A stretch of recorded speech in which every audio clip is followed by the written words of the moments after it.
Hello, everyone. Welcome back to our 428 Shibuya Scramble playthrough. I'm Aljo, and Yoshi. Sorry. Oh, do I? I don't say that actually, do I? Yeah, Sorry, I I know. jumped the gun. I set you up for it, but then I realized that I haven't done that in the past few parts, so I didn't know if there would be an awkward pause. So No, I just that's rolled into that's it. cool. We used to do that on that other thing that we did. Which we never released, did we? No, Yeah, it wasn't. I don't know. Maybe that was fun. it was fun. I just no one's ever gonna. It was fun for us. It's never gonna be fun for anyone else because they're never gonna see it. Unlike this. Speaking of this, do you remember what happened last time? Um, Oh yeah, there was a bad end last time. yeah. So I know. Wait, yeah. Achi and Hitomi hid in a closet for a while, That's true. and they finally came out, and then they got killed, right? Ashi Yeah. gets killed. So that was not good. Um, yeah, what else did we do? I We think did we did Minorikawa, Minorikawa. right? We got him to the end of his hour. Yeah.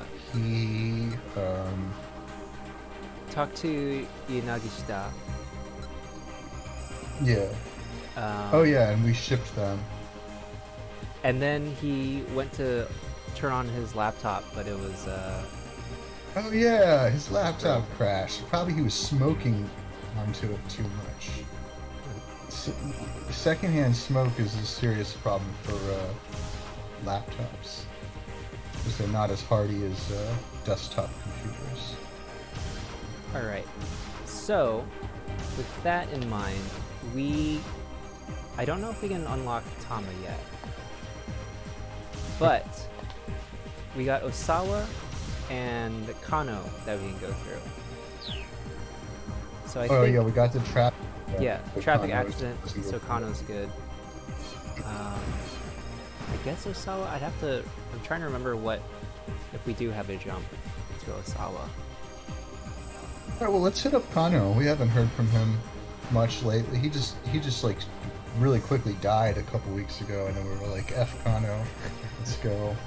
All right, I know he's like the main character, but like all the other characters I think are a little more colorful. But yeah, let's check in with our boy. all right. The car moved at a glacial pace toward the crime syndicate's hideout. Stanley pounded his fists on the steering wheel in frustration. They had no sooner set out than the traffic slowed to a near standstill. Despite the occasional lurch, it never crept above a crawl. Kano stewed in the passenger seat. The case was rapidly getting out of hand. Now he had to worry about the safety of both Maria and her sister Hitomi. Never mind the fact that Detective Tateno had also gone missing. There were too many unknowns, too many uncertainties. His unease was growing unbearable. Wow, how many times can you use the word "un" in one paragraph? Apparently, at least four. Oh no, I think this is Kuze. What was my voice from again? Did I have that written down? Oh wait, that's... The chief? Yeah, that's the chief. He's like childish, right? I don't have any notes up for him. It's just Kuze. Also, Tateno hasn't radioed in, and we can't reach him from our end either.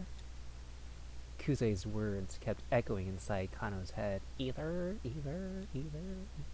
What could have caused Tateno to drop out of contact?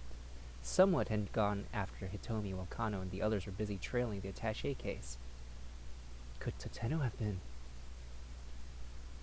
No, it couldn't be. Kano was sure Tateno would have done whatever was necessary to keep Hitomi safe. Stanley broke the long silence. Alright, I'm Stanley. I think I did a gruff voice, right? What's on your mind? Still thinking about that call from Kuze?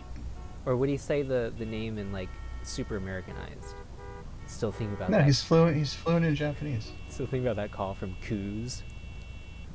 He speaks Japanese. He knows how to say kuze. Kuze. Kano didn't answer. Look, if you're worrying about that other detective, the guy couldn't even protect one girl, Stanley continued. Not exactly a ringing endorsement. Don't you talk about Detective Tateno that way. I love him. I'm concerned about Hitomi Osawa, but the missing attaché case needs to come first. Stanley's expression remained stone cold. Kano flashed him a sidelong glare, then went back to staring out the window. A moment later, a flurry of motion in a nearby alley caught his eye. With a start, he recognized Sasayama. His fellow detective was caught up in an altercation with the man in dark clothes. Kano sprang into action, his body moving almost before his mind registered the situation. Sasayama! Flinging the door open, he leapt out of the car. Hey! Wait! Stanley called after him, but Kano was already sprinting toward the fight. Oof. The other man knocked Sasayama into a pile of garbage. As Sasayama struggled to get back to his feet, his opponent looked down at him with a triumphant sneer. Kano finally got a good look at the man, and his eyes flashed with recognition. It was the perp who'd first taken the attaché case back at the Scramble. Tariq Al-Karawan. You! Kano growled. He sped like a bullet to tackle Al-Karawan around the legs. But Al-Karawan nimbly stepped aside. Kano's arms closed on nothing but air. At the same moment, Al-Karawan deftly wrapped an arm around Kano's neck. Kano felt a vice-like pressure on his carotid artery. This move is known as the front choke sleeper hold. Constricting the carotid artery stops blood flow to the brain, causing the opponent to lose consciousness. It's also known as the guillotine choke. Both are acceptable. His consciousness quickly began to slip away. Oh no, you don't, you bastard! He snarled. Lowering his center of gravity, he got hold of one of Al-Karawan's legs and used his shoulder as a fulcrum against it. Despite the arm still crushing his neck, Kano managed to lift his opponent high into the air. He continued the movement to heave Al-Karawan up and over himself, slamming himself upside down into the heap of trash.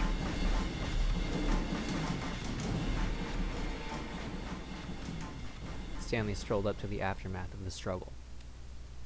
Well, you've got the brawn part down, he said. Need some work on the brains. Al-Karawan was sprawled out atop the mound of refuse. He'd been knocked out cold. Sasayama coughed and sputtered. Kano went to help him to his feet, but Stanley stepped in between them. What are you doing? Stanley asked. Helping Sasayama. What does it look like? We need to apprehend Al-Karawan first. He's not even conscious. Sasayama can come first. He pushed Stanley aside and crouched down alongside his partner. Are you alright? He asked. Yeah. Sasayama groaned. You bailing me out, though? Can't let the missus know about that. Mom's the word. Kano said. He slipped an arm underneath Sasayama and helped him to his feet. I managed to find the guy who had the attaché case. Sasayama said. But when I tried to arrest him, this fella came out of nowhere and he attacked me. He flashed Al-Karawan a nasty look. So here we go again, disobeying direct orders, Stanley huffed. What's the deal with Japanese police anyway? He shook his head in exasperation. Sasayama gave Kano a puzzled look, jerking his thumb at the American. Who's this guy? It's a long story, Kano said. He filled Sasayama in on the situation. Enough chit-chat. Hurry up and cuff this guy, Stanley said. Kano knelt down by Adakatawan's unconscious body, flipped him over, and proceeded to cuff his hands behind his back. Hmm? Kano paused. Adakatawan's sleeve had slid back from his wrist. What's this? The unconscious man had a tattoo of a two-headed scorpion on his left forearm. Oh, that's tough. Stanley strode over. You find something? He asked. Yes, I think this guy might be the ringleader. Seeing the image had reminded Kano of something he'd heard back at headquarters, that the head of the foreign syndicate had a scorpion tattoo. He relayed this information to Stanley. I see. Stanley called up Kuze on his cell. You'll be happy to know that the guy with the attaché case is still at large, he said. Apprehending the ringleader at this point shouldn't be an issue. One of your so very capable subordinates gave us a big step forward in the case here. Wait a second. Sasayama murmured. That was sarcasm, wasn't it?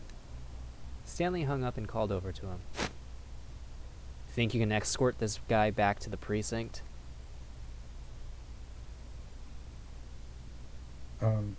Is this Kano? I think this is Sasayama, because he's pointing at Sasayama, right? Oh, yeah, I guess so. But he would... Alright. Yeah, sure, seeing how very capable I am. I guess we'll see in the next page. Kano felt his phone vibrate. Ooh. The display showed an incoming call from Grumi. Hello? He answered warily, keeping his voice down. Stanley had him a little on edge. Am I Rumi? Yes, you are Grumi. Okay. It's me. It was Shizuo. You're also this guy. You got me.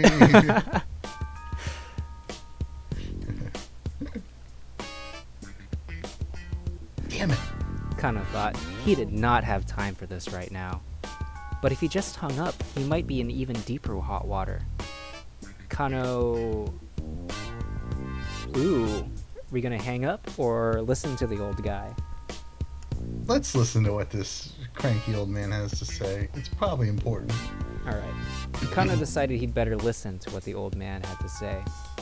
It might be about the magazines. Hello, sir. I'm afraid I'm not really at liberty to take a personal call right now, even if it is from my father-in-law. He did his best to sound apologetic. I'm not your father-in-law. Ah, yes, of course. Sorry, sir. He bowed his head reflectively, feeling like an idiot. Yeah, that's because he is an idiot. All right.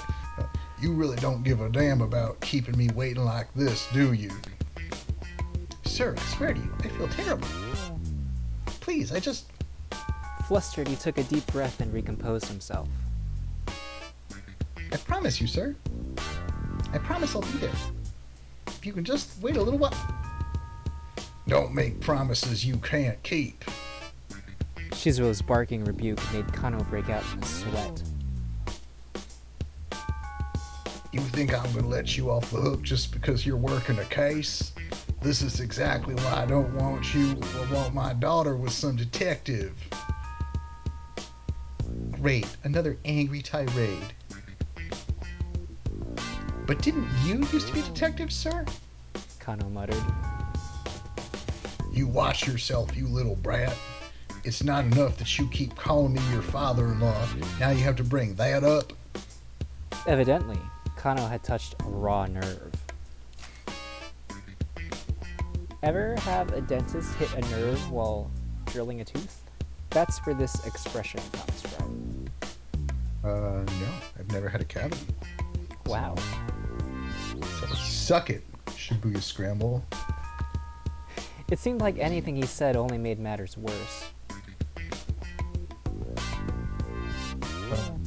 Well, you're not off the hook. Shizuo continued. I'm never letting my daughter marry the likes of you. His fury hitting its crescendo. Shizuo promptly hung up. Crescendo? That didn't crescendo, yeah. That didn't work out that good, I feel like. Yeah, I wonder what would have happened if we hung up. He probably would have been like, oh, I respect that. I love it when a detective can hang up on me. Why on earth did Shizuo hold such intense malice toward police detectives when he'd been one himself? Oh shit, because he's behind the whole thing, right? Kano had become He's the bad guy this whole time. I can't tell you. I can't give you that information. I can't confirm or deny any of this. Kano had become a detective for Rumi's sake in the first place, and now it was the biggest thing holding him back. This is probably Stanley. Hey, Yeah. come on, let's go. Hey, come They on, don't say, let's go. Let's go. Stanley's voice snapped Kano out of his daze.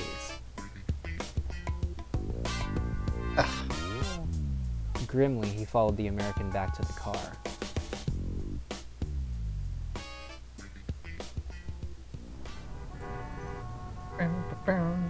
Yet again, Stanley was thumping the steering wheel in frustration.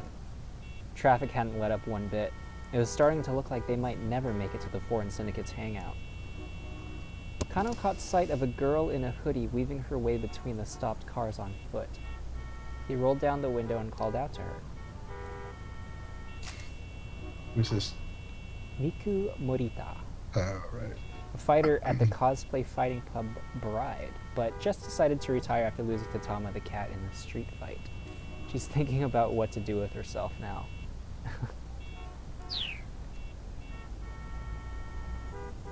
Excuse me, miss? Did something happen? Huh? What do you mean? With the road, I mean. What's with all this traffic? Oh, right. Apparently there was some big accident over by the train station. That's probably what's causing it. Really? Yeah, I don't think you guys are gonna be anywhere for quite a while. She smiled and went on her way. Stanley gave the steering wheel another punch.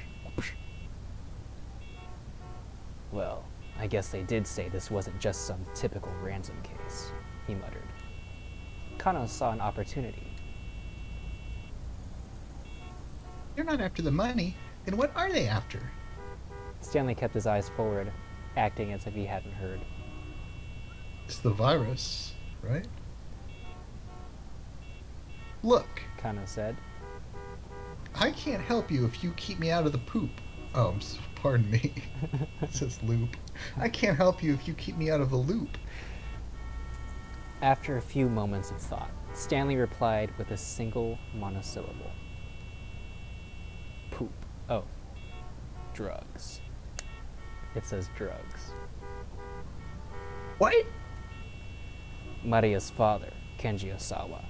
I assume you're aware he works for Akoshi Pharmaceutical. I am.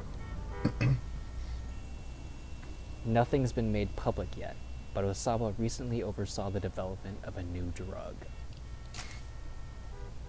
It's not at all uncommon for a new drug to be in development for 15 years or more, with expenses totaling 20 to 30 billion yen before it is approved. Worldwide demand and sensational profits can be expected if a groundbreaking medicine is developed. Nonetheless, these type of companies are often under major pressure due to the tremendous cost of labor and equipment.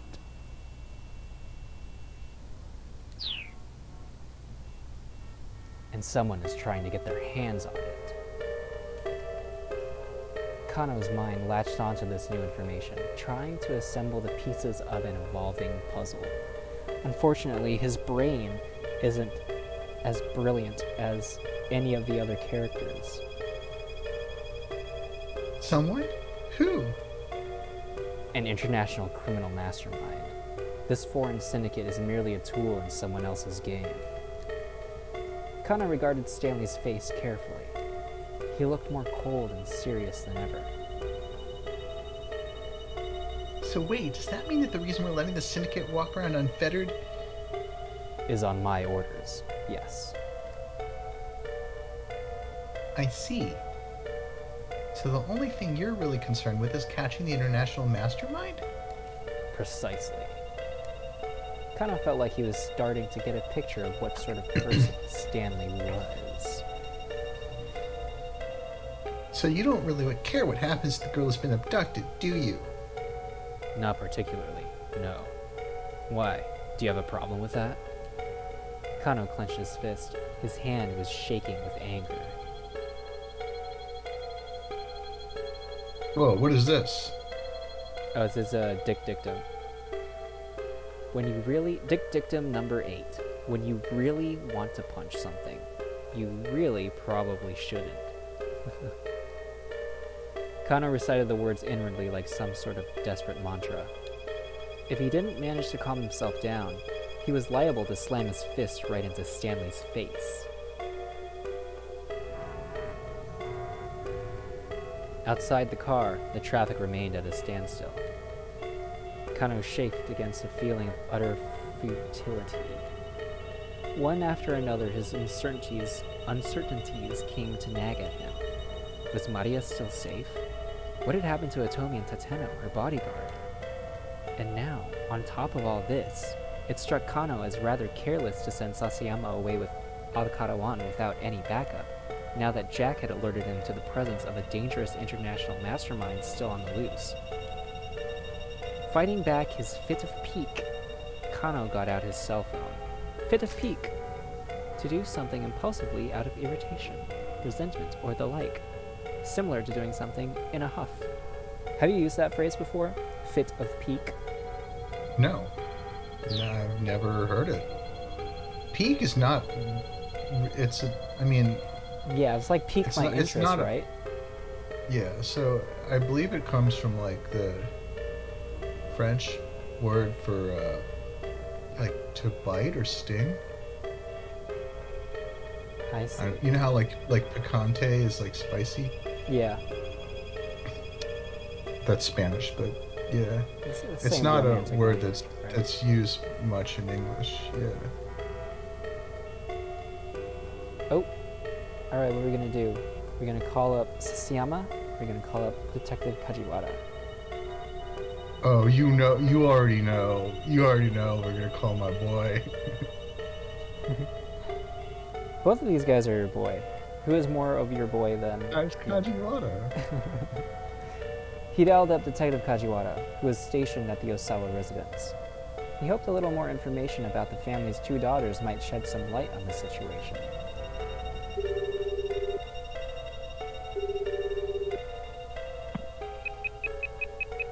The detective answered promptly.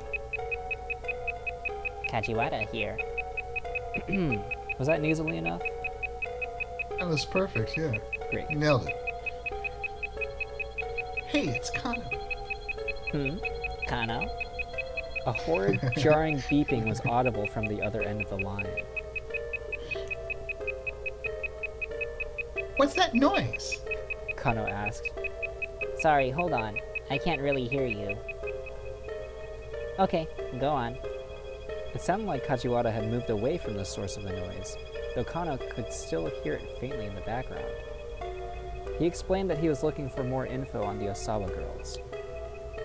Honestly, Detective Kano, I thought you were more mature than this, Kajiwara said disapprovingly. Come again? Kano said, bewildered. What's with the attitude all of a sudden? You've got a little crush, don't you? Kajiwara told him. What? No, Detective, that isn't why... You mustn't let yourself get personally attached to an investigation. Still, I was young and impulsive myself once. I guess I can tell you one thing. Kano kept his cell phone pressed tight against his ear. The 2 girls? They look exactly alike. Kajiwara kept his voice low as if he were revealing a major secret. But Kano knew this already. Everyone assigned to the investigation had been informed that the girls were twins at the previous night's briefing. However, Kajiwara continued, still sotto voce. their personalities are pretty different.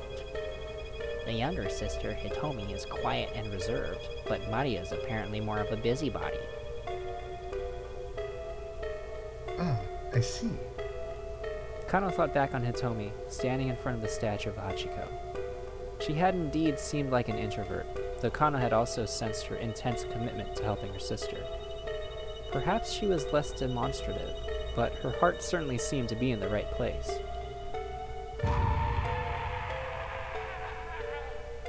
What? Who is this? What is this? Why? Kano heard someone shouting in the background wherever Kajiwara was. It's not good. What was that just now? He asked. Mr. Osawa, the girl's father, I think something might have happened. Kajiwara's voice was laced with concern. That wasn't enough concern. It's alright. I should go see what this is all about. Yeah, probably. But Kano, tell me, Yes? which one is it?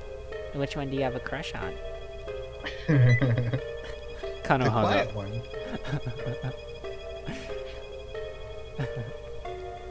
Kano hung up. Which one would you choose?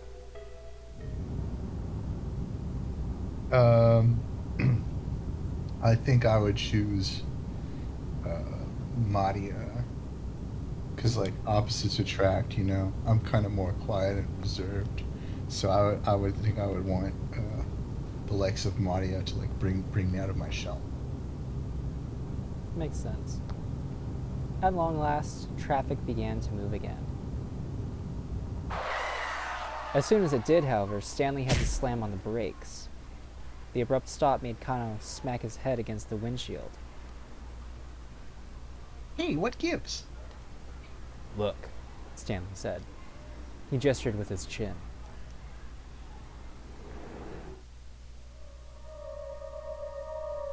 Kano couldn't believe his eyes.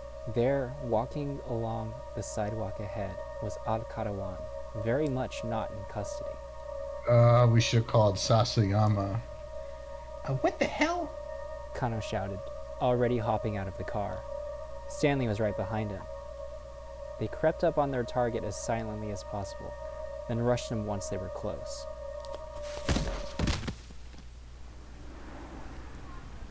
In a moment, they had subdued him. Kano used his own body weight to hold Karawan down. I think there's a bug that's making the pictures darker.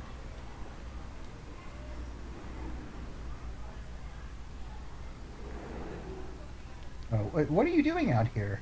He demanded. This is the... Yeah, this is Karawan. I think way back when you did his voice, but Okay. He's a Arabic gentleman, right? yeah. Probably speaks Arabic. So he's probably like, whoa, hey, guess you didn't get the memo, huh? Karawan flashed a coy grin. They let me go. Let you go? I think your buddy might have hearing problems. Karawan said to Stanley. I'm a free man. Kano turned and glared at Stanley. What is he talking about? No idea. First things first, get this guy back to the precinct. I'll head to the syndicate hangout by myself. You don't think this is weird? Kano asked. I mean, what the heck is this guy doing on the loose again? What matters is that he is free. Maybe he's telling the truth about being let go. That's ridiculous. Then I guess he must have escaped on his own, Stanley replied. In either case, your buddy screwed up royally. Now it's on you to unscrew things. None of this sat right with Kano, but the fact remained that he couldn't just let Alcarawan go. He gave Stanley detailed directions to the hangout, and the car sped away towards Yoyogi. Then Kano headed back to the precinct with his captive, trying to reassure himself that he might learn something from questioning Alcarawan that would help resolve the case.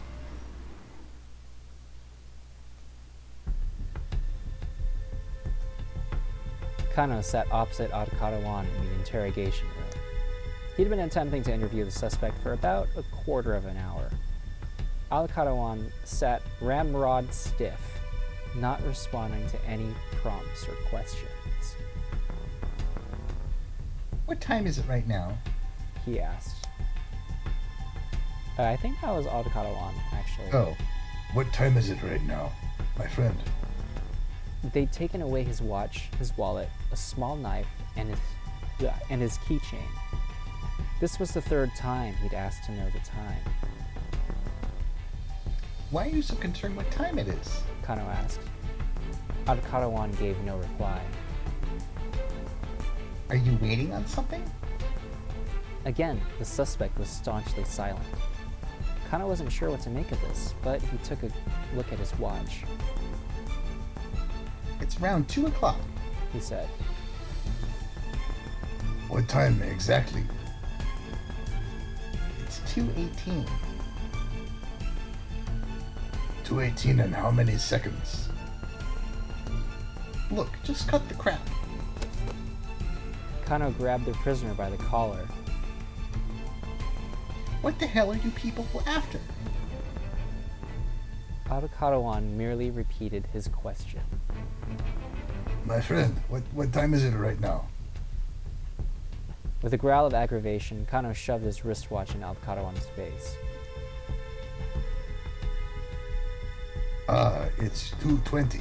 Alcarawan said. That is my favorite time. Okay then, listen, that should do it.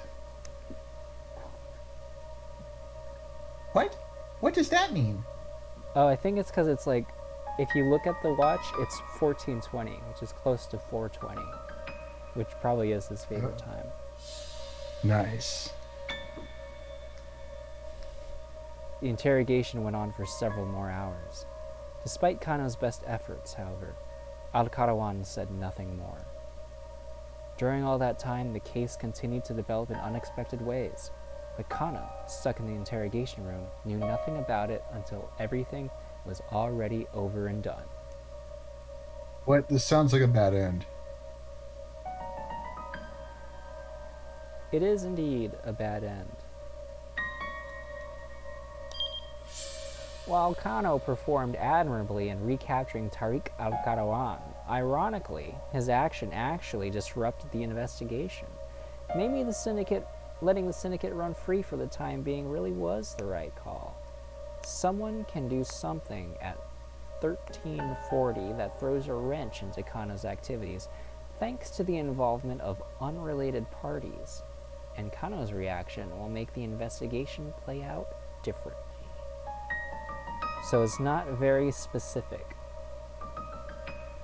No. But But it's at 1340. it's at 1340. So, do you want to see if we can fix it or go somewhere else? Yeah, let's see if we can fix it. So 1340, there's Minorikawa. Osawa hasn't reached that point yet, as of his timeline. Tama is also an option. Achi's at a bad end. All right, let's see what Minorikawa is doing at 1340. Alright, this is the decision. Oh. I don't know why my timer went off just then. Anyways. Oh, the decision was whether he should wrap up the interview or not. Probably isn't it, right? I mean, I guess if we leave, something else can happen, or is that? So there's that. As- There's also Tama's decision, which is what to do with the cat suit. Okay, neither of those sound particularly relevant. Let's try this. Alright, we're taking the cat off. Cat's out of the bag. Cat's out of the bag. Folks, no more cat. No more cat. Time I skinned this cat. It's time I skinned this cat. The exact origin of the phrase, there's more than one way to skin a cat, is uncertain and a matter of some dispute, though it appears to have arisen in the latter portion of the 19th century. It's hard to imagine why anyone would want to conjure up such a gruesome mental image. I need to get rid of this costume, whatever it takes. I take hold of the head in both hands and yank it upward as hard as I can. I've been there. Oh? Please tell me I'm not just imagining things. The head feels a whole lot looser than it did before. If I give it a good enough push, then maybe... Rah! It comes off. I did it. I slip out of the rest of the cat costume and gleefully abandon it as I head for the knick-knack shop.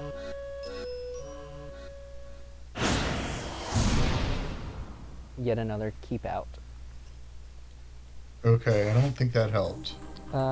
Did Kano change though? No, Kano's ending did not change.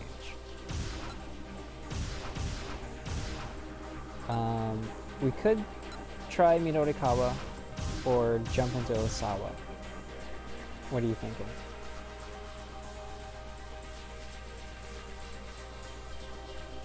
I mean, we did Minorikawa, we made a decision and it got us all the way to the end.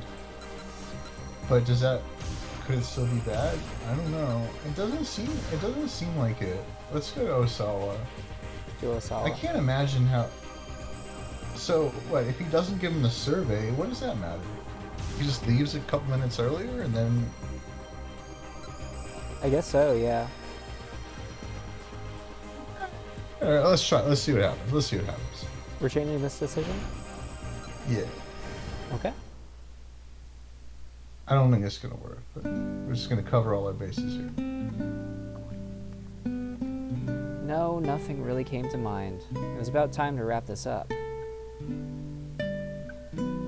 Thank you for your time, Mr. Yanagashita.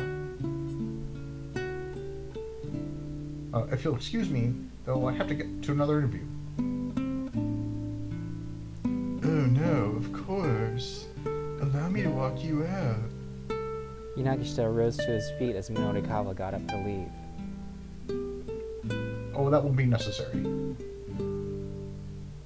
It's no trouble. I'm heading out now myself. Gotta run before those guys show up. What guys do you mean? Oh, nobody. Just a personal thing is all. They parted ways outside the building, and Minorikawa headed off to the cafe to put his article together. Oh yeah, 'cause He gets his butt kicked by those guys who show up. yeah. Oh, perfect timing. And then, okay, this plays out the same then. Okay. Right? So that Yeah. doesn't help. Kano does open up though. Okay. So it did something. All right, Continue with let's see Kano? what it did. Yeah, let's see what happened. Okay.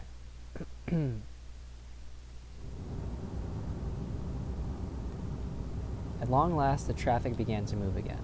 Almost as soon as it did, however, Stanley had to slam on the brakes. A frantic-looking man had jumped out in front of the car. Oh yeah, that's my dog. Whoa, hey, what the hell are you doing? Kano sputtered. The stranger plastered his face against the passenger side window. Open up. He shouted. Open the door. The guy showed every sign of total panic. Guy, which is Junichi Yanagishita. Yeah. Junichi Yanagishita. Something happened just after he parted ways with Norikawa, and now he's running this way and in quite a panic at that. I don't think we need to jump to Minorikawa, but No. it's there. No. Don't do it, Stanley warned. Kano hesitated. It wasn't like they could just drive off with this fellow clinging to the car. Please, you gotta help me. The man slipped his fingers through the gap in the window, trying to force it further open. Help me. Whoa, hold on. What's your deal? Help me. Sir, just tell me what... Help me. Look, up ahead, Stanley exclaimed suddenly. Kano whipped his head around. There, walking along the sidewalk ahead, was Alcarawan, very much not in custody. What the hell? Kano tried to jump out of the car, but the frantic stranger had gotten his upper body wedged in the window, and the door wouldn't open. Stanley, his usual steely expression replaced with a look of shock, exited on the driver's side and went after Alcarawan himself. Kano shouted at the man in the window. Oh.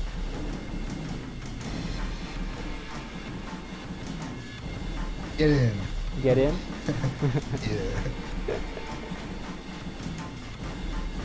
Yeah. You We gotta help the homie. You gotta use your Get in! confidence. If the guy was that desperate to get inside, Kano wasn't about to stop him. Besides, he needed to get the guy to calm down and let go of his arm. Ow. The man yelped. Let go. Let go. He was the one holding on. Why was he demanding to be let go? What the hell is going on?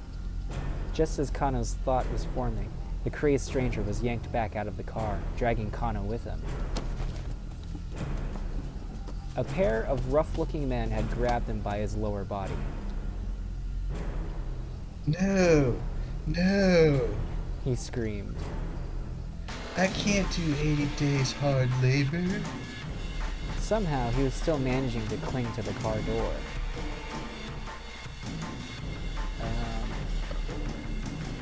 I'll do it. You said a lot. Which one am I?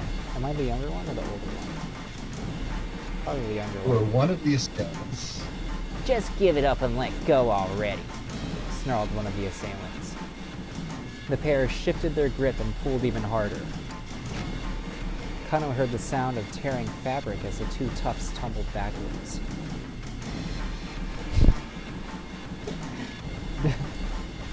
Just like that, the crazed stranger was stripped down to his boxers.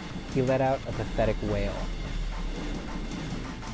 Oh, man. The two toughs burst into uproarious laughter at the sight. This is a great picture. This is a pretty good pick. Now's our chance, one of them managed to sputter. The pantsless man snatched up his ruined garment and bolted like a startled hare.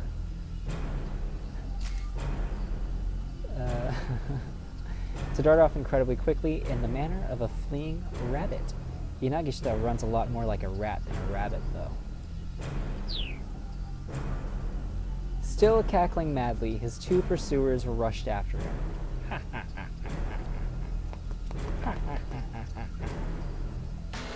Kano was still staring dumbstruck at the spectacle when Stanley returned to the car.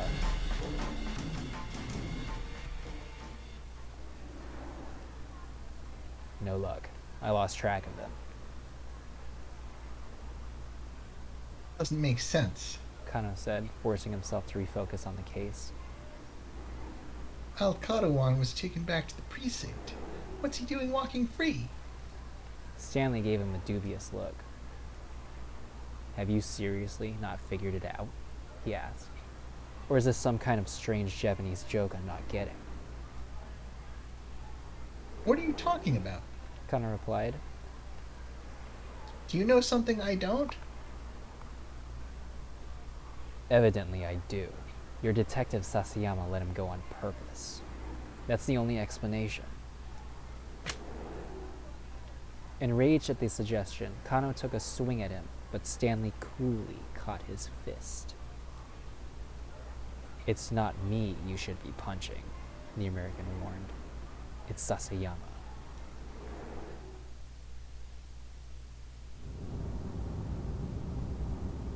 Kano radioed Kuze on the wireless. Sir, Sasayama was supposed to bring Tariq al-Kadawan into headquarters. What's going on? It would appear that Detective Tateno has gone rogue, Kuze replied with chagrin. Wait, what? Kano was sure he'd misheard.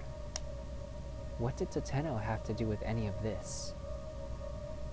We received an eyewitness account. Someone saw him allowing the suspect to go free. Eyewitness account. The tip the police got came from the Norikawa on the request of knick-knack shop owner Taisei Yasuda in the wake of their interview about the surveillance cameras. In the related account, Norikawa described a man who appeared to be a detective speaking to a foreigner in handcuffs behind the precinct before the detective then uncuffed the man and let him go free. So that's the tip. No, it can't be. Sasayama was able to back up the account, too, Kuze added. He says he handed Al-Kadawan over to Tateno. Where's Detective Tateno right now? We don't know that, Kuze said. Or just what the hell is going on. Look, I don't have time to talk now. He cut the line. Stanley let out a low chuckle.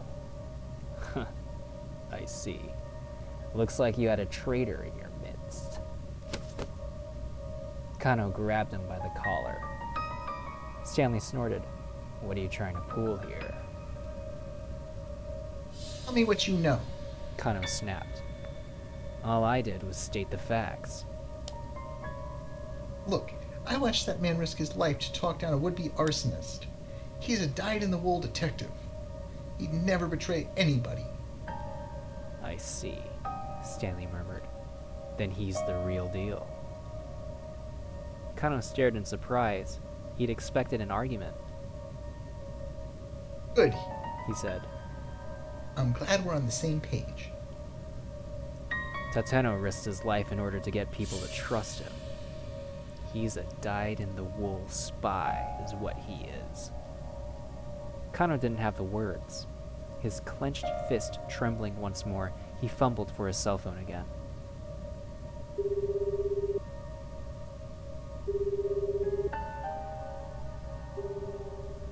He dialed Tateno's number. The phone rang 5 times but failed to connect. There has to be a reason for this. Kano muttered.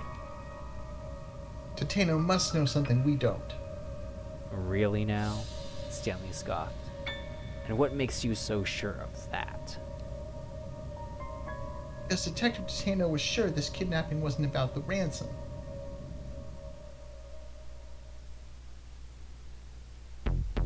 Kano's mind drifted back to 9 o'clock that morning.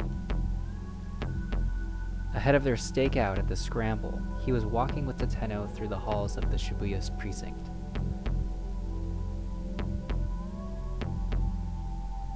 We're going to do a bang-up job out there, Detective Tateno. He chirped. He was maybe a bit too excited about getting to take part in such a major case. Tateno patted Kano on the back. I have you written down for Tateno. Okay. Any notes? As heroic. You need to take a step back. You're not letting yourself see the forest for the trees. What do you mean, sir?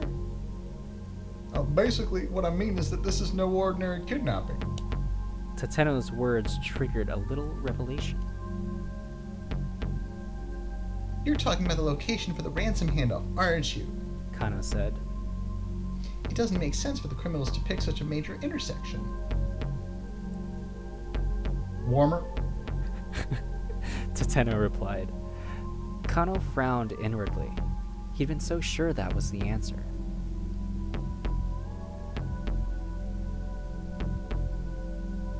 Have you thought about why they asked to have the sister make the handoff? Kano thought some more before answering. Because women are easier to deal with? He suggested. Colder. That was the case, why not pick the mother? No, what worries me is the fact that the Osawa girls are twins. They're having us send someone to the handoff who looks identical to the girl they kidnapped. What's going to happen when we do that?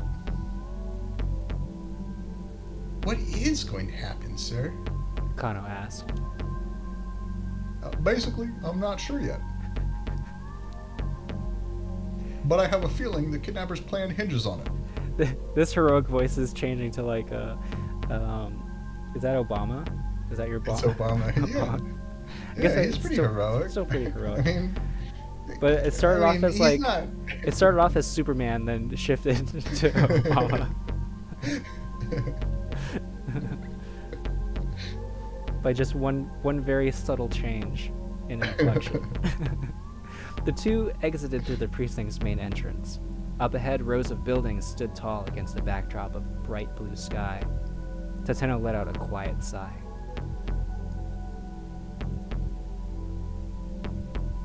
To think that so many terrible things are happening out there on such a beautiful day. Solve one case and another's waiting. He went on. As always. What is it about people that drives them to do such horrible things? A girl abducted out of pure greed. My fellow Americans, when I think of how her parents must feel, I almost can't bear it. They made their way toward the Scramble. Tateno continued talking in a quiet voice. My father was a raging alcoholic. The house was always a complete mess. He was loud, violent, never had any money, always reeked of booze. My mother, she would cry and cry. I was afraid to come home. Every day, I stayed out playing as late as I could, as late as I could possibly manage. Kano could hear the pain in Tateno's voice. Nailed it. That life took too much of a toll on my mother. She died when I was still in grade school. And my father, he just got worse. I was there with him at the end, after he'd wasted away to almost nothing. Not the sort of childhood I'd ever wish on anybody. It sounds like you really went through a lot.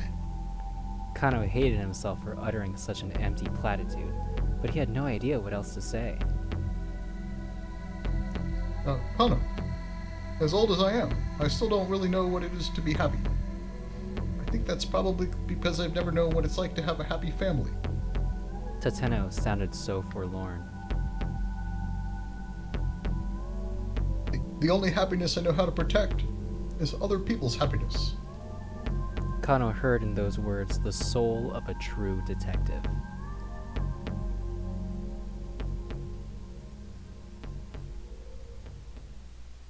I just hope you're ready. Oh no, wait, Kano said that. I just hope you're ready. Kano did his best to keep his voice as calm and level as he could, lifting up his clenched fist.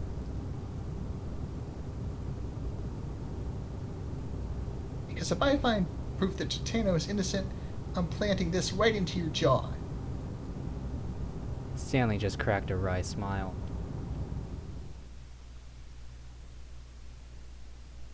The traffic had finally diminished, and they rapidly drew close to their destination. The syndicate's hangout was in Tomigaya, to the southwest of Yoyogi Park. The ratty building looked like it might come crashing down at any minute. The Black Lodge sign out front looked deliberately ominous. Kano knew the place as a bar frequented by expats from various countries, as well as a hotbed of criminal activity. Oh yeah, we've been here before. This is where they killed us. "I'll take point," Stanley said. "You back me up." He pulled a handgun from his suit pocket. It was a compact Glock, a model frequently used by the FBI or CIA. Yeah, we've checked these before. Yeah. Kano drew his own gun, and the two cautiously made their way inside. At the end of the hallway was a wooden door. Stanley signaled with his eyes. Kano gave a tiny nod, and Stanley kicked the door in.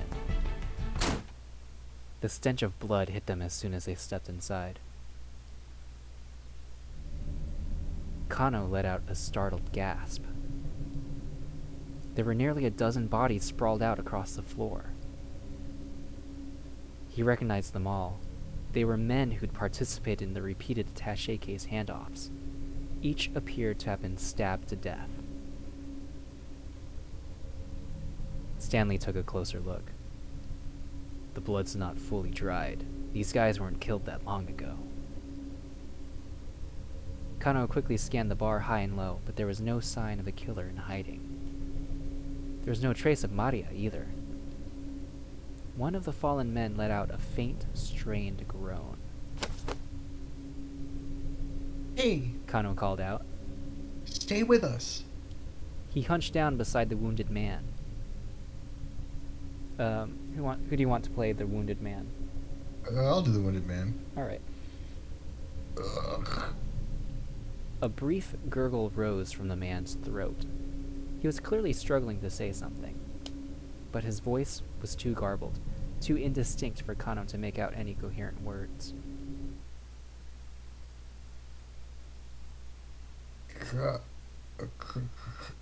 Kanan.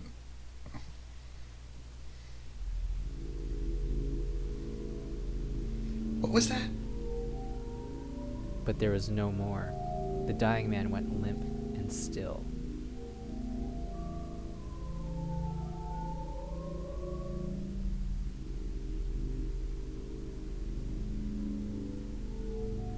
Ooh, to be continued. Alright, so That's we from got... the Bible, huh? Canaan? Yeah. Like the story of Cain and Abel? Cain and Abel, Canaan and Goliath, Canaan's Ark. She came in through the bathroom window.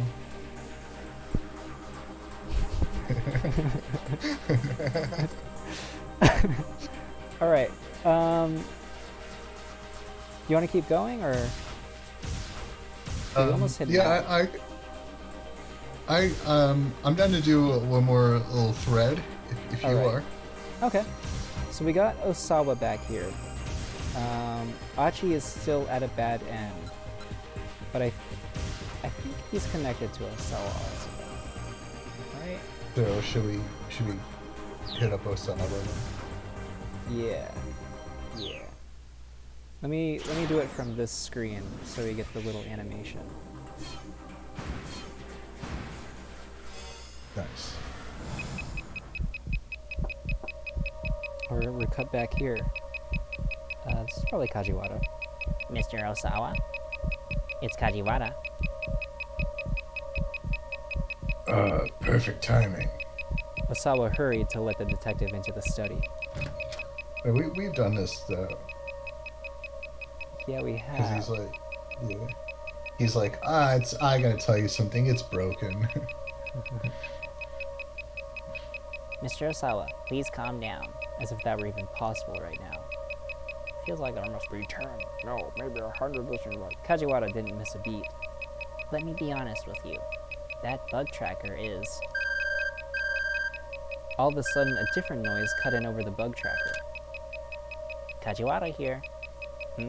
Kano? Kajiwara's customary nonchalant expression vanished into a sudden seriousness. Sorry, hold on. He continued. I can't really hear you. He headed out of the room, the phone clutched to his ear. Osawa was left to wonder what the detective had been about to tell him. The bug tracker was what? What the heck was going on? The sound wasn't stopping. Deciding that he better do something, Osawa took the bug tracker and checked behind his bookcase. It didn't seem like the signal was coming from back there. He proceeded to pull each and every one of the books off of the shelf. Nothing. He checked the area around his computer.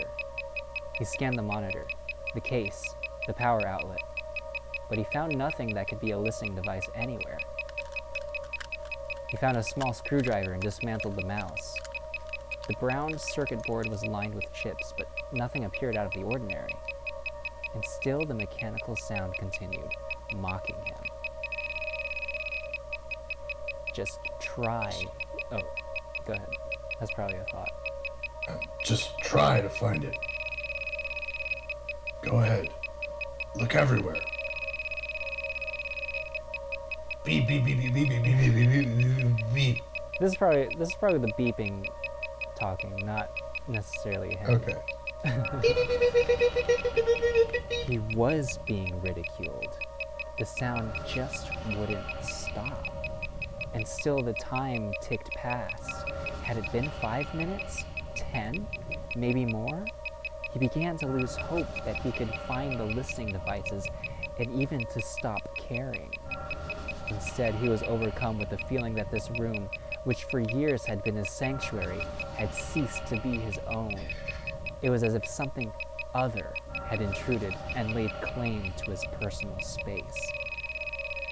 In his fevered mind, he began to hear the tracker's sound as a high-pitched laugh and a cursed, relentless noise, cruel and taunting, the mockery of the devil himself. Osawa hurled the bug tracker against the wall. Then he picked it up, only to smash it back onto the floor. Then he stomped on it ferociously. There was a satisfying snap, accompanied by the sensation of the thing being crushed underfoot.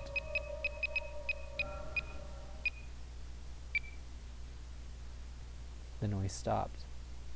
Or, well, it ought to have. And yet for some reason, the horrid noise kept sounding in Osawa's ears. It wasn't coming from the bug tracker after all. It was inside his own head, somewhere, inescapable, echoing within his skull. No, the noise didn't stop. It only grew louder. Why? Why? Oh, this is probably... You should probably say this. Why? Osawa screamed. Why? Why? Why was he being tormented like this? He couldn't take it anymore. He couldn't even think straight anymore. He felt his mind beginning to dissolve.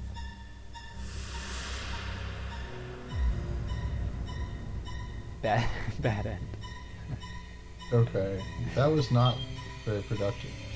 Yeah. The incessant beeping from the bug tracker wound up driving Osawa out of his mind. What Kajiwara was about to say just before he got that phone call was pretty crucial for Osawa to hear. Unfortunately, the call distracted him, and he left the room before he could finish his thought. Things could have gotten differently if only someone hadn't called Detective Kajiwara right then. So, yeah, we called the wrong homeboy. I just wanted to talk to my boy, Kajiwara. We changed his face. Alright, we can change that pretty quickly. Yeah. Right?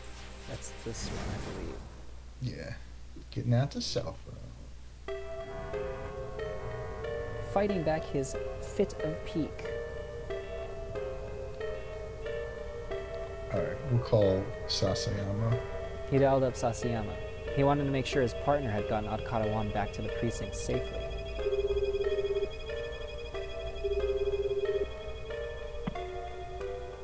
Sasayama picked up almost right away. Kano, what's up? How are things on your end? Any problems getting Al-Karawan back? Nah, I've got Tateno taking care of him. Wait, what? Kano could hardly believe his ears. You were in touch with Tateno? He asked. He could hear the shock in his own voice. Yeah. Just bumped into him over by the precinct a little while ago. Then he is safe. Kano felt a surge of relief. What about Hitomi then? Stanley glanced over at him, curious. Tateno says he lost track of her somehow, and then he got called back to the precinct, apparently. Tateno had lost track of her? It's not like him. Kano thought. Since he was heading back there anyway, I handed our guy over to him. Sasayama said. I see. Kano was glad to hear that Tateno was all right, but his relief was tempered by a surge of anger at the thought of what had happened to Hitomi. Now I'm back to tailing the attaché case. Sasayama continued. Today's my wife's birthday, you know. My plan is to wrap this thing up ASAP so we can celebrate tonight. I've already got a present and everything. I envy you, man. Closing his eyes, Kano took a moment to picture Irumi. But Shizuo's face popped into his mind's eye right alongside her. Ooh, spicy. Well, just hang in there, buddy. Even if your girlfriend is just a picture of Masami Nagahama. We learned more about her. Graduate, national celebrity, her popularity shows no signs of slowing down after she played the female lead in such films as The Beast That Hoarded Gold at the Heart of the World and The Swidden Fortress. There is another nationally famous actress with the same name, but it is a nationally known fact that the two are completely separate people. So some kind of joke going on here that I'm not Japanese enough to understand, I guess. Yeah, maybe there's a famous Japanese actress that's actually named Masami Nagahama. I would assume that's part of the joke. Also, what the hell does Swidden mean? Have you ever heard that word before? I have not. Is it related to like swiddling cloth? Or like a cloth with which you would swiddle your baby? yeah. Come here, baby. I'm gonna swiddle you.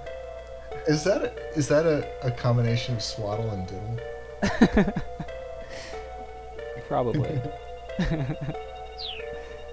I'll look it up later.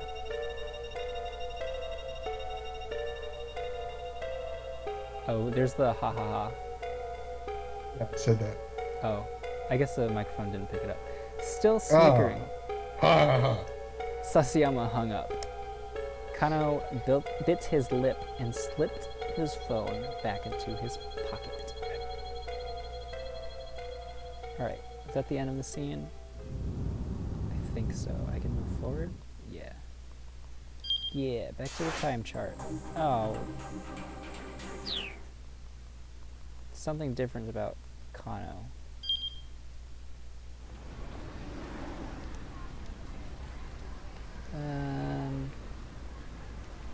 There's something I don't. Evidently I do. Your detective Tateno let him go on purpose. That's the only explanation. I guess this scene plays out the same, except he accuses Tateno right from the start. It's not me you should be punching. It's Tateno.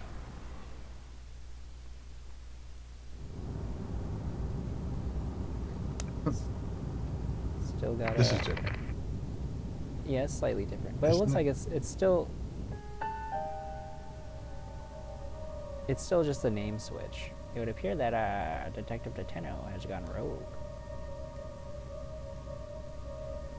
Can I fast forward still? No, I can't. We do not know Detective Tateno's whereabouts. And then Stanley's like, hey. Okay. That should be to be continued. Okay, we got it open. Alright, so now we can go back to Osawa, who is at a keep out actually. Achi is... Alright, so I don't know what's going on. Achi's open up again. Osawa is at a keep out. I don't know if we've got any jumps to him though. Minori Kawa.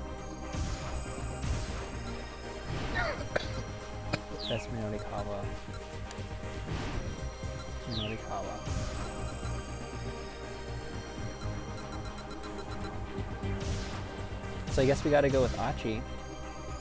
If you're down to do another thread. More satisfying thread. Maybe. Yeah, let's holler at the Arch dog real quick. Sealed in. Let me see if I can. We're in the broom closet, baby.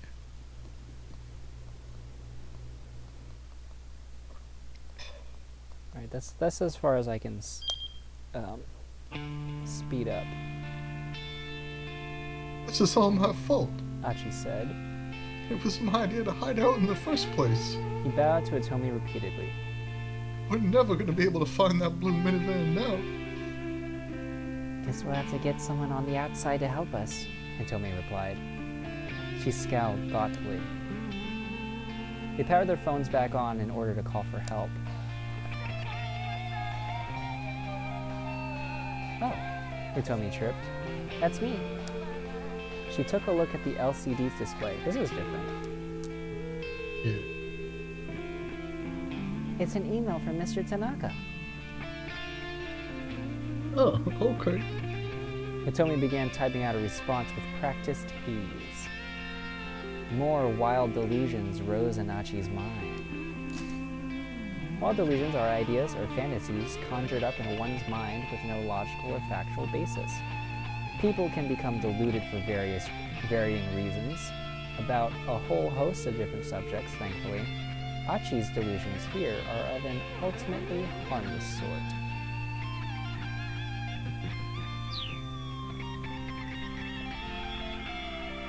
Oh.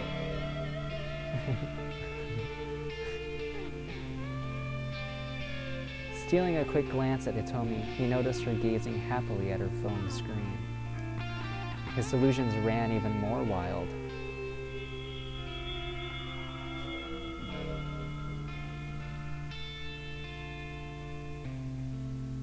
While he was still fretting furiously, Hitomi finished typing her response. So, what did you wind up saying? Achi asked. I explained the situation. That we're trapped in a storeroom and you got some guys chasing after you? And you're looking for some van? Yes. I also asked him to please keep this a secret from my family and the police. Whoever this Tanaka guy was, Hitomi sure seemed to put a lot of trust in him. A short while later, Hitomi's phone chimed with a reply. She checked the screen in a flash, all eagerness. Achi? What you gonna do, Achi? Ask or whistle? Let's just get to the bottom of this right now. Alright. Achi couldn't help but ask. So, what's that Tanaka guy have to say? A hint of jealousy slipped into his voice.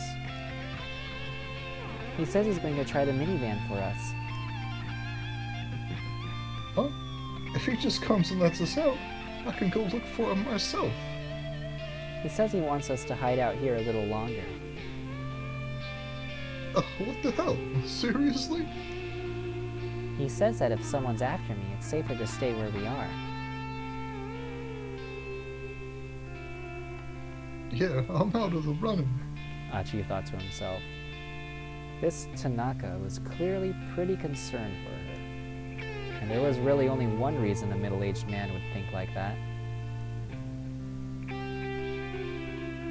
Alright, fine. We'll wait.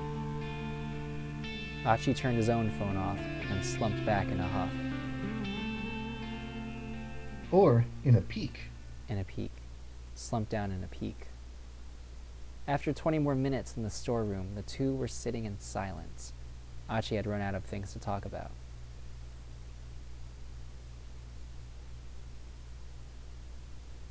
This is probably Hitomi. Do you think you'll ever be friends again? You and that one guy. Susumu, I think it was? Hitomi's question caught Achi off guard. Huh, that guy's a dick. He stammered, unsure how to respond. Hitomi shook her head. I'm so sorry. I barely know you. That was insensitive of me. No, it's alright. I mean, sometimes I wish I could go back to the way... I wish things could go back to the way they used to be. Achi said. He let out a tiny sigh. Huh. Oh. What that Kiryu guy said was the truth. I was the guy who founded SOS. Do you know what I mean by that? Hitomi gave a slight nod. I mean, I never wanted to be in charge of a gang or anything. But I knew that if I left, SOS would just fall apart. And if I didn't want everyone else to get all caught up over who would take my place, you know?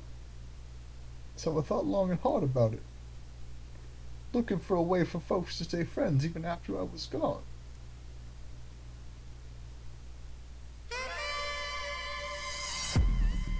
The loud voice echoed through the pool hall that served as SOS HQ. Pool hall, an establishment for playing pool, more formally known as pocket billiards. This particular place is a pool bar serving alcohol. The standard pool table is rectangular in shape, sports 6 pockets, 4 in the corners and 1 in the middle of each long side, and supports multiple games, including 9-ball, 8-ball, and rotation. There are also tables without pockets. This style is known as carom billiards.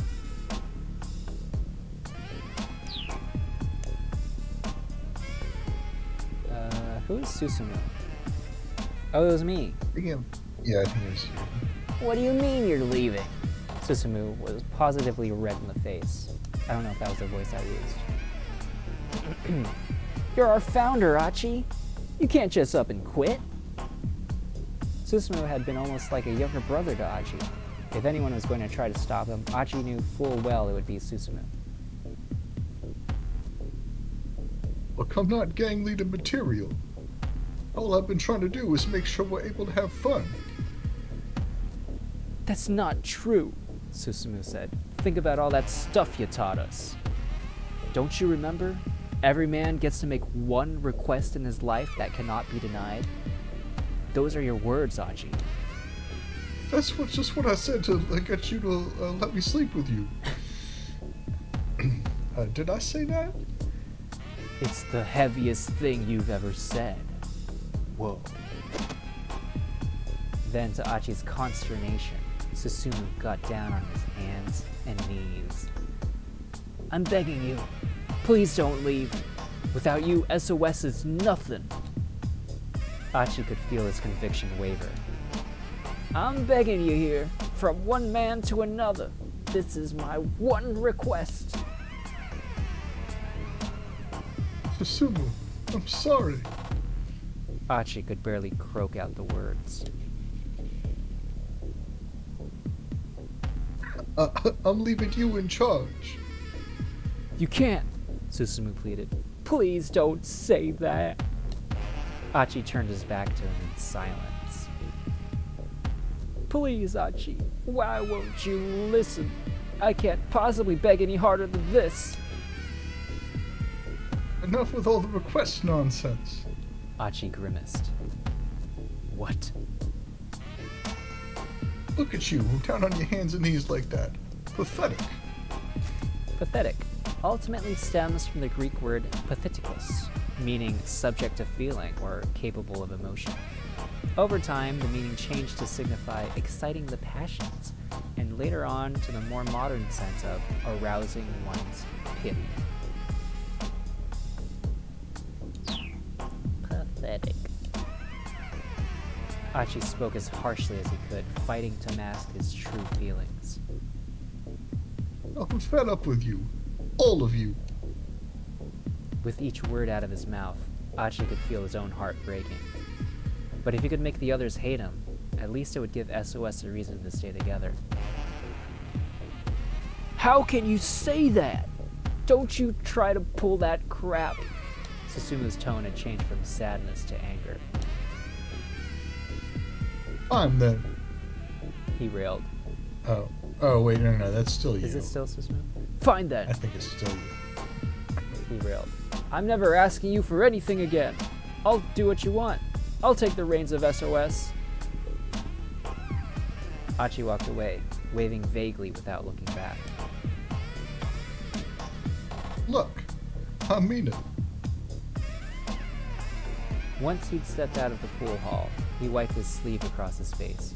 It came away wet with tears.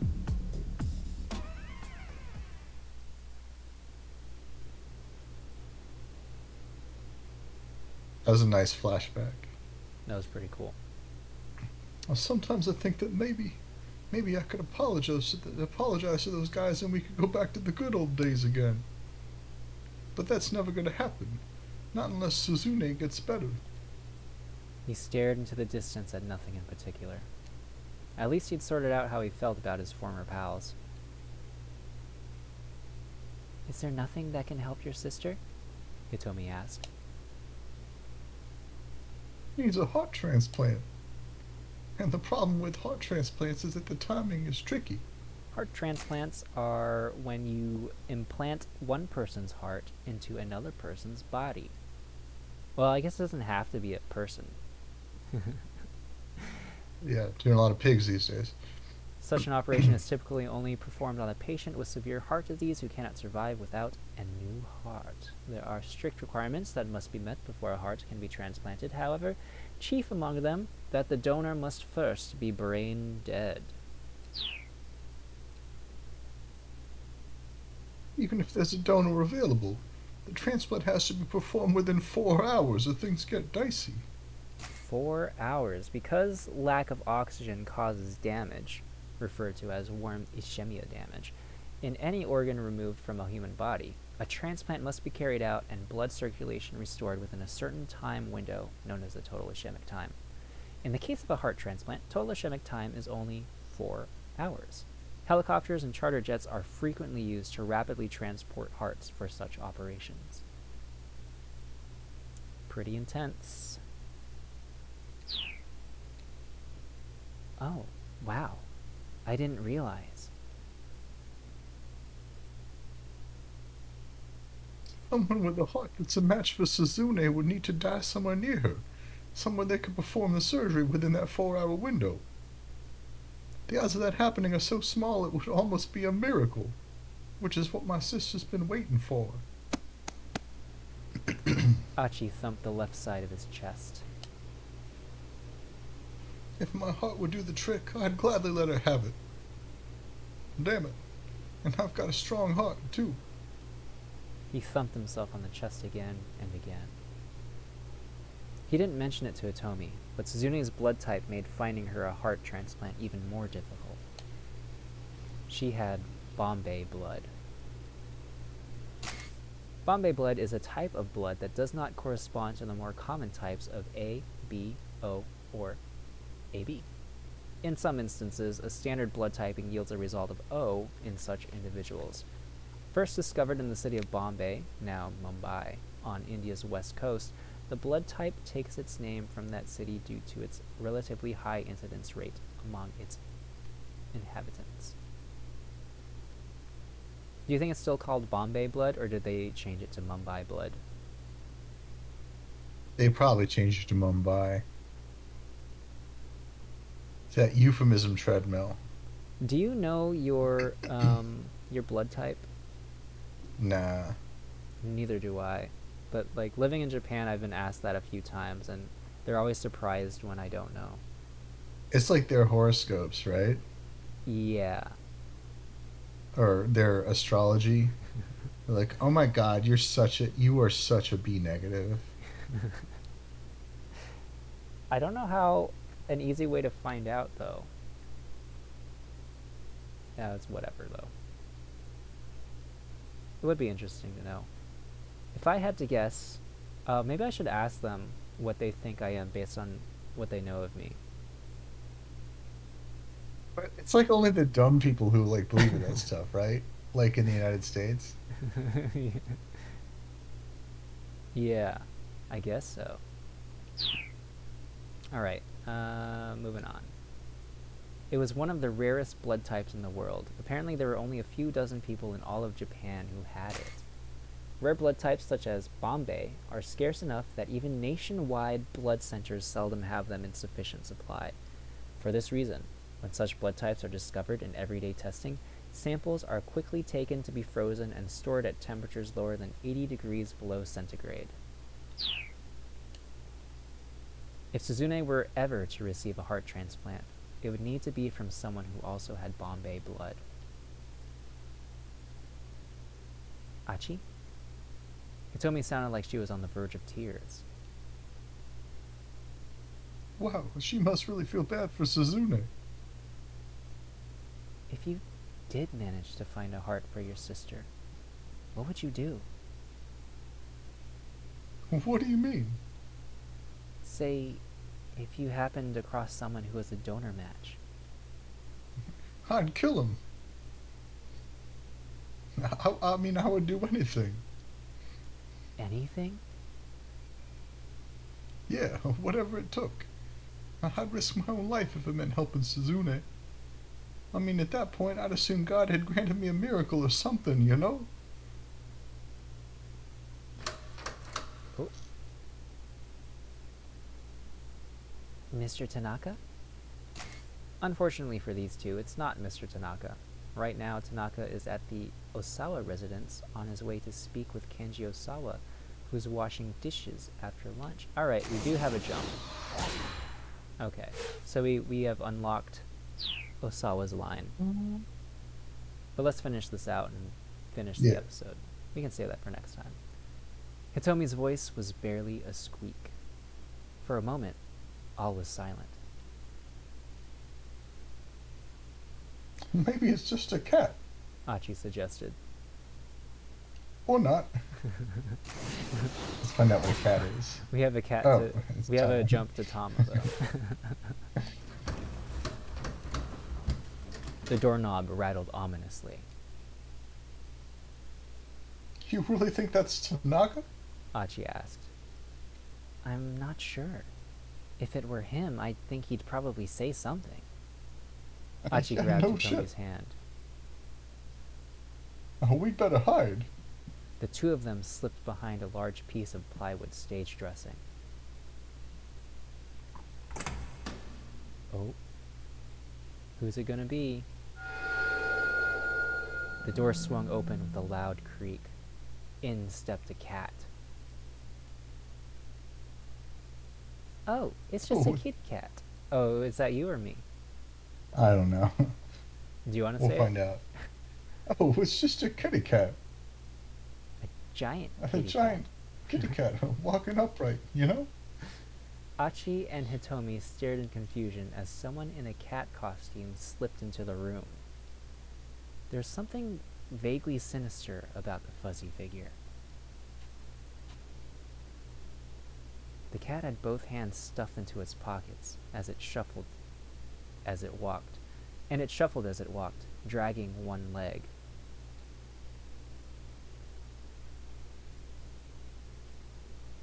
You think that's someone with a theater troupe? Achi whispered. Maybe? The two huddled in the shadows, pressed almost cheek to cheek. Which cheek to which cheek? They watched as the cat rifled around inside one of its pockets, and then pulled something out. It was a bundle of keys, no doubt the ones it had used to get inside. Achi's eyes fixed on the furry mitt that held them. It was stained dark red. That could be only one thing: blood. In that moment, Achi finally realized just what was going on. That's no theater guy. It was the assassin. He'd used the cat suit to slip past the theater people, and had somehow gotten his hands on the storeroom keys. Now he tossed the keys away, then delicately adjusted the costume's wobbly head. They told me, we gotta run. Huh? Hitomi seemed frozen, mesmerized.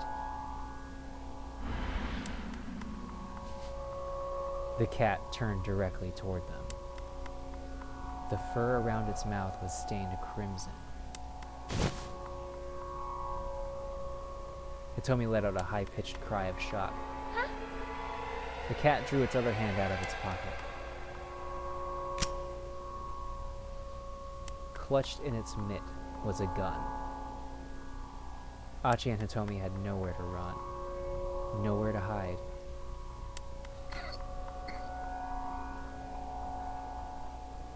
Bad end. What's up with the cat? Hey, what's up with the cat? Disguised in the cat costume, the killer managed to corner Achi and Hitomi. But where did he get that costume?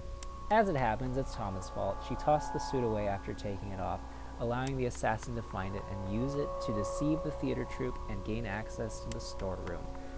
Little could she have known. Rip.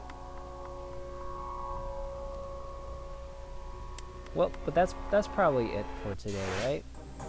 Yeah, I think it's a good place to stop. Okay. So what we'll do next time is we're gonna change the decision to open up Achi. We also are able to jump to Osawa. And then hopefully, oh, I guess we do have a Tama. Do we have a Tama jump? We do have a Tama jump. I think. That probably goes back to Tama. Alright. So that's the episode. Pretty long one today. What are your thoughts? So I think now I think that Shizuo is. I think this one might be behind. Him and his southern drawl. He's from out of town, Yeah. so he's basically foreign. Yeah, which is not good. And then also, I don't know, it's just like he doesn't want Kano to become a cop, and it's like, why not? Because he doesn't want Kano to catch him. I could see it.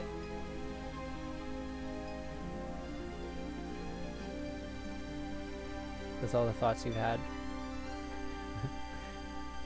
Yeah. What was the most memorable moment of this episode? I thought that Kano trying to punch the Stanley is pretty. I thought that was pretty compelling. He loves Tateno so much. He's like, don't you talk about my Tateno that way. My Tateno. Heart. Do you think he draws hearts in his dick dictum? Or dick diary? Yes. Alright. We gotta think of a sign off. Well, I don't have like much.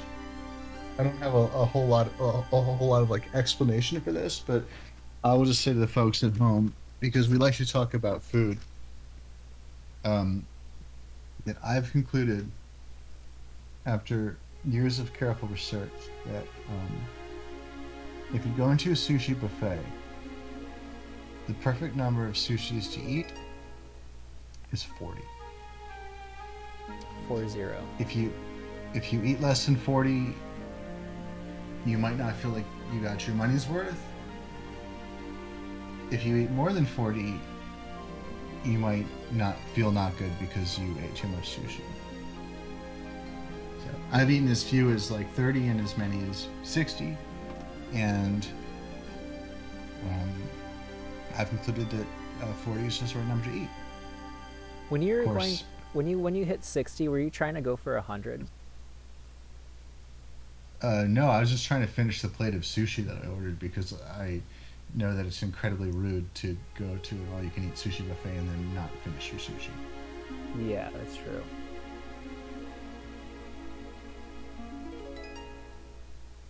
Well, my sign off was just going to be don't skin your cats. Yeah, that's also good. Unless you're making sushi. In which case. Cat sushi. Neko sushi. The nekomaki.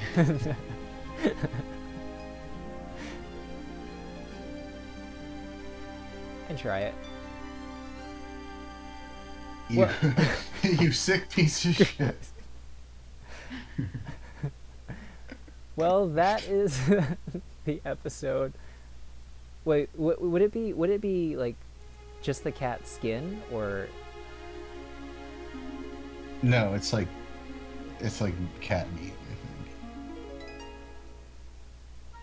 Because like salmon roll is like salmon, right? That's Salmon true, yeah. Skin roll is like had the same. Yeah. But we were talking about skinning cats, so I don't know. All right. The So, cat California roll comes dressed with like cat eggs.